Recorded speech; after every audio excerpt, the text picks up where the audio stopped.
छत्तीसगढ़ के दंतेवाड़ा में नक्सलियों ने बड़ा हमला किया जिसमें 11 जवान शहीद हो गए। दंतेवाड़ा के अरनपुर में डिस्ट्रिक्ट रिजर्व गार्ड फोर्स को लेकर जा रहे वाहन पर आईईडी से हमला किया गया।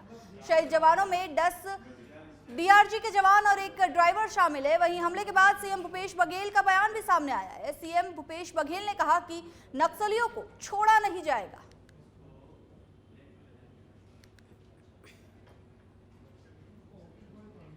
जो जवान शहीद हुए हैं उसके परिवार के प्रति संवेदना व्यक्त करता हूं। लेकिन जो ये लड़ाई है वो अंतिम दौर पे चल रहा है और नक्सलियों को किसी सूरत में छोड़ा नहीं जाएगा और निश्चित रूप से उस योजनाबद्ध ढंग से बना के ये नक्सलवाद को ही समाप्त करेंगे। जिला दंतेवाड़ा के थाना अरनपुर क्षेत्र अंतर्गत पूर्व हिडमा इलाका में दरबा डिविजन माओवादी कैडर्स का उपस्थिति की सूचना पर दंतेवाड़ा डीआईजी द्वारा एक अभियान संचालित की गई थी। अभियान के पश्चात तब जिला मुख्यालय दंतेवाड़ा वापस लौटा थे। इस दौरान अरनपुर एवं समेली के बीच में डीआरजी गाड़ी को आईडी के माध्यम से माओवादी द्वारा टारगेट की गई। उस घटना में हमारे एक वाहन आईडी के चपेट में आ गए थे। उसमें 10 डीआरजी जवान एवं एक सिविलियन ड्राइवर कुल 11 लोग का शहादत हो गई। अतिरिक्त रीइंफोर्समेंट पार्टी सीआरपीएफ एवं डीआरजी घटनास्थल पहुंच गई है। अभी घटनास्थल से सभी शहीदों के बॉडी को इवैक्यूएशन की कार्रवाई की जा रही है। स्पॉट में सीनियर ऑफिसर्स का भी अभी पहुंच गए हैं। अभी लगातार सर्चिंग अभियान जारी है और घटनास्थल की जो निरीक्षण। तो चलिए इस खबर पर और अधिक जानकारी देने के लिए हमारे साथ फोन लाइन पर जुड़ चुके हैं हमारे संवाददाता राजीव तिवारी। राजीव, दंतेवाड़ा में एक बार फिर से बड़ा नक्सली हमला सामने आया है।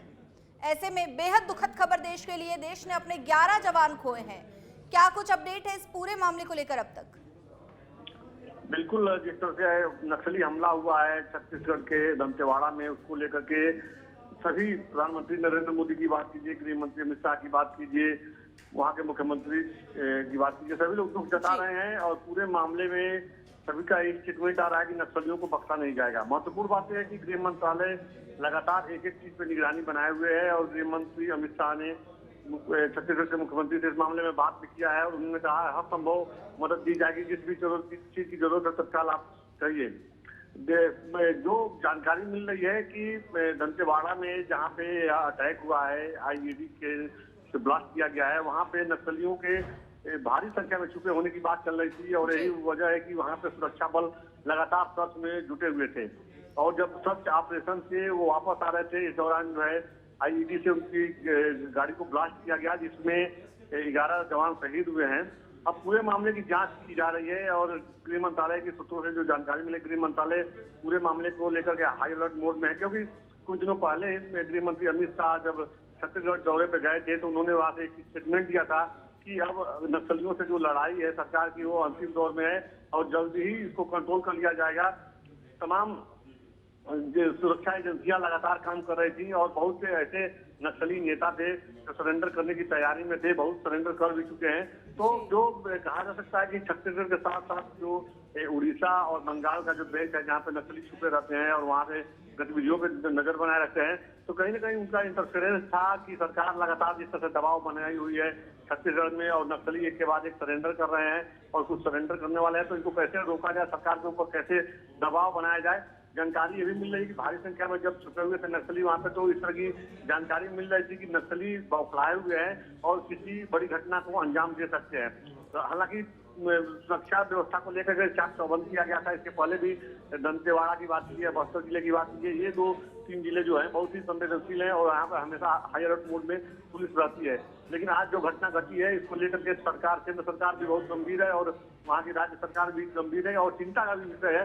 लगातार जिस तरह से नक्सली एक तरफ सरेंडर करने को तैयार किया उसके बाद यह घटना घटी है, तो तमाम तरह के सवाल खड़े हो रहे हैं। फिलहाल केंद्रीय जांच एजेंसियां जांच में जुटी हुई है कि कहां कहीं से कोई बड़ा जो है जानकारी मिले, कोई कड़ी जुड़े कि किस तरह से इनको पकड़ा जाए। जी राजीव, देखिए दंतेवाड़ा में जो नक्सली हमला हुआ, ऐसे पहले भी कई बार छत्तीसगढ़ में इस तरह के हमले देखे गए। ऐसे में कहीं ना कहीं सुरक्षा में चूक एक बड़ा सवाल बनकर फिर से सामने आई है। बिल्कुल, सुरक्षा व्यवस्था में कहा जा सकता है कि लगातार सवाल खड़े भी हो रहे हैं। अब इसमें सियासी बयानबाजी भी शुरू हो गई है। भारतीय जनता पार्टी के जो वहाँ पे नेता हैं और पूर्व मुख्यमंत्री रमन सिंह उनका यह कहना है कि इस तरह की गतिविधियां क्यों हो रही हैं, और जी। क्योंकि मुख्यमंत्री लगातार कहते हैं कि हम सुरक्षा व्यवस्था को लेकर चाक चौबंद है।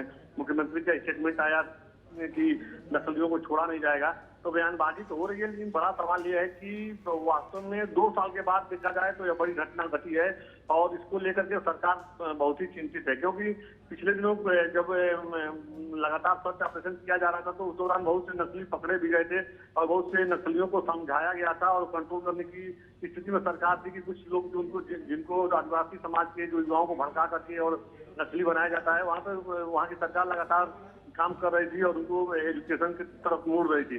लेकिन अब जो है कहा जा सकता है जो नक्सली साहित्य बांटे गए वहाँ पे जंगलों में आदिवासी समाज की तरफ और वहाँ के युवाओं को जिस तरह भड़काया गया, तो यह सरकार के लिए पहले एक चुनौतीपूर्ण कार्य था नक्सलियों का। लेकिन आज जो घटना घटी है इसको लेकर के राज्य सरकार भी पूरी तरह से अलर्ट मोड में है। जी बहुत बहुत शुक्रिया राजीव इस तमाम जानकारी के लिए। आपको बता दें, नक्सली हमले को लेकर मुख्यमंत्री का बड़ा बयान आया है। उन्होंने कहा है कि अब नक्सलियों को हम छोड़ेंगे नहीं।